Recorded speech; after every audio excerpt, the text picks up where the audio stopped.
Hello and welcome to Walk the Talk. I am Shekhar Gupta for the third time in the lawns of the British High Commissioner's residence in Delhi. And my guest this week, by far the youngest of the three interviewed here. In fact, so young that if he was in Delhi and looking for a government job, in politics in particular, you will be described as wet behind the ears. Oh, I wish. And told to spend 20 more years till you got closer to 60. David Miliband. Doesn't always feel that way. Welcome to Walk the Talk. Lovely to be here. And a free man. Nice to be back. Well, a member of Parliament, so is that free or is that... That's free, although under your definition and ours, still a public servant. Yeah, a public servant is a nice way of putting it. But a servant of my constituents, I hope. Yeah, but for the first time in many years that you are in Delhi as a free man.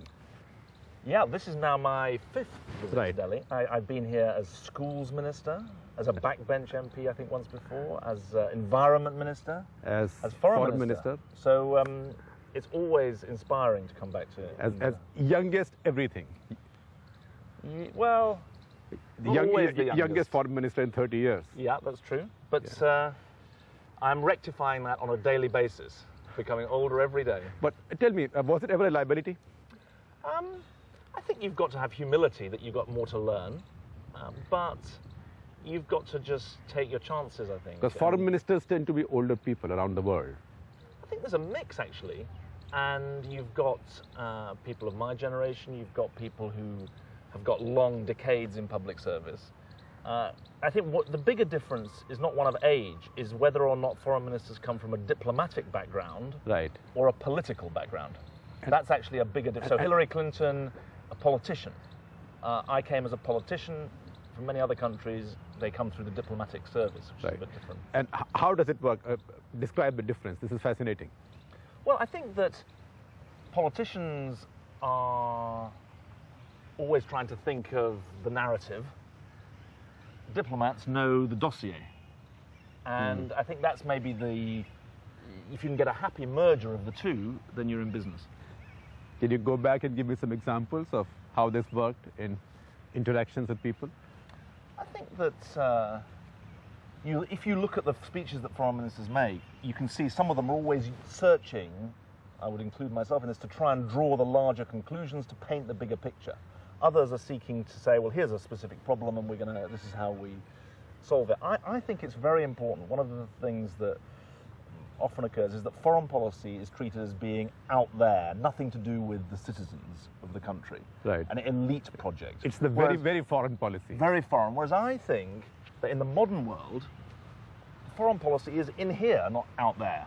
Whether it be security issues or environmental issues, or trade issues and economic issues, they affect our daily lives. And one of the themes when I was foreign minister was to, quote unquote, bring foreign policy home. Because it shouldn't just be something for the elite. It's got to be something that people understand in an interdependent world. And the voters care, you think? I think the voters care above all about their jobs, their livelihood, their housing, their savings, their pensions. But the argument that those of us who are internationalists have to make is that in the modern world, that requires you to have a view of foreign policy, not just domestic policy. A country or a politician who thinks you can solve the problems of jobs and crime and security and pensions and savings just within your own borders is going to stumble. But Iraq and Afghanistan have made foreign policy issues with domestic voters. Yeah. I mean, that's true because they're matters of life and death.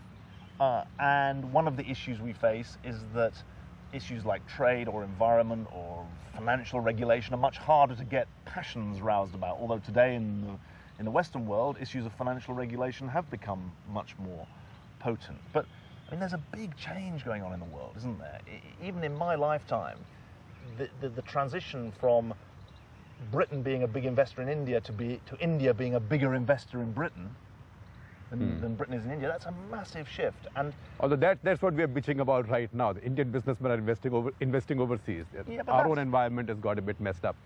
But surely the best way is to get a complementarity of the two, that you're going to be yielding earnings from abroad, from exports, but also from investment abroad, and that's going to help your domestic economy. NDTV's cricket app, Android and iPhone. Fastest scorecard, special analysis, and much more. Download free. ndtv.com/apps.